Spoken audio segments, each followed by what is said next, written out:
క్రైస్తవుడిగా ఉంటే నేరమా అండి? చర్చికి వెళ్తే నేరమా అండి? క్రైస్తవుడే నువ్వు క్రైస్తవుడు ఏంటి తప్పు? చర్చికి వెళ్తే అది నేరమా? నేను క్రిస్టియన్ కాదని అబద్ధాలు చెప్తే అది నేరమే అవుతుంది.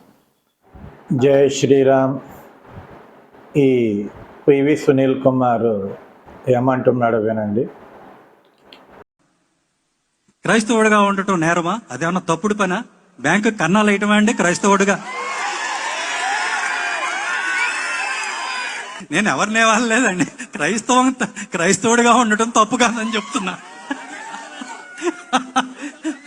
అలాగే అలాగే మన చీరాల పాస్టర్ గారు సోదరుడు చింతాడ ఆనంద్ మాదిగా, ఆయనకు మేము పూర్తి బేషరతుగా మద్దతు ప్రకటించాం. ఆయన న్యాయ పోరాటంలో ఆయనకి తోడుగా ఉంటానని నేను చెప్పాను.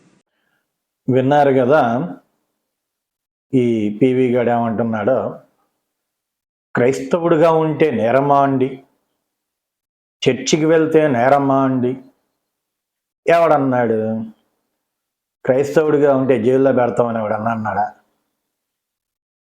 చర్చికి వెళ్తే ఎవడైనా జైల్లో పెడతాము అన్నాడా?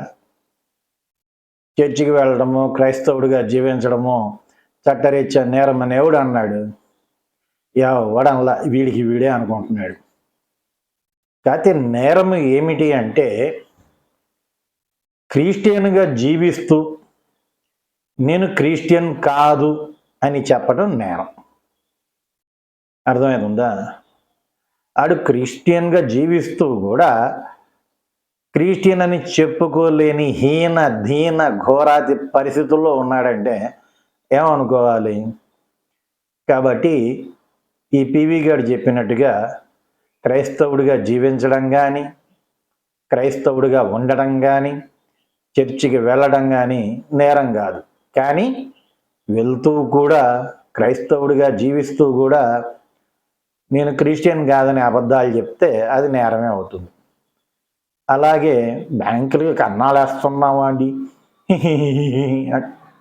ఏంది ఎటకారం?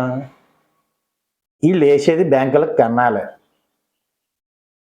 ఎస్సీ హిందువులకు దక్కాల్సిన లోన్లని లబ్ధిని వీళ్ళు బ్యాంకుల ద్వారా కన్నాలేసి దొబ్బి తింటున్నారు.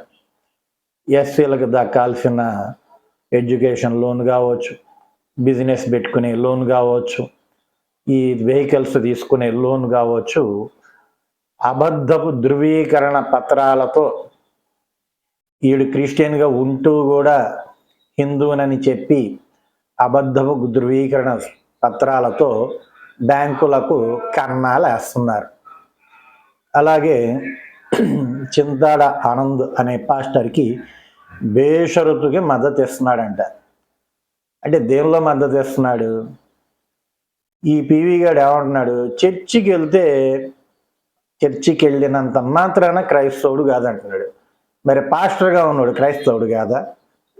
వీడికి బుద్ధి జ్ఞానం ఉందా అసలు ఈ పివి గాడికి?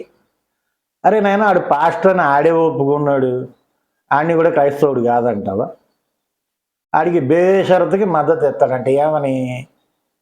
ఆడు పాస్టరే అయినా కూడా ఎస్సీ సర్టిఫికేట్ కావాలా అని పోరాటం చేయడానికి ఈ ఎదవ ఆ ఎదవకి మద్దతు ఇస్తాడనమాట. సిగ్గు శరం ఉండాల. చట్టాన్ని పాటించండి. ఎస్సీ క్రిస్టియన్లకు కూడా ఎస్సీ హోదా కావాలి అంటే పార్లమెంట్లో బిల్లు పాస్ చేయించుకొని మీ హక్కుల కోసం మీరు పోరాడండి, సాధించుకోండి. ఎవరొద్దన్నాడు? కానీ ఇంకా చట్టం అనేది లేదు కదా. ఎస్సీ రిజర్వేషన్లు హిందువులకి మాత్రమే కదా ఉండేది, ప్రస్తుతం ఉన్నది. పాటించండి ముందు. అట్టా కాదు మా ఇష్టం అని చూడండి, మేం చేస్తాం, నేను చెప్పిందే చట్టం అంటారా? మళ్ళీ పైగా అంబేద్కర్ బొమ్మ ఒకటి. అంబేద్కర్ బొమ్మ పెట్టుకుంటారే కానీ వీళ్ళు రాజ్యాంగాన్ని ఏనాడు పాటించి సావరు. ఓకే, కాబట్టి ఫైనల్గా చర్చికి వెళ్ళడం నేరం కాదు, క్రైస్తవుడిగా బ్రతకటం నేరం కాదు, తప్పు కాదు. కానీ క్రైస్తవుడిగా బ్రతుకుతూ కూడా క్రైస్తవునని చెప్పుకోలేకపోవటము, అబద్ధం చెప్పటము నేరం. జై హింద్.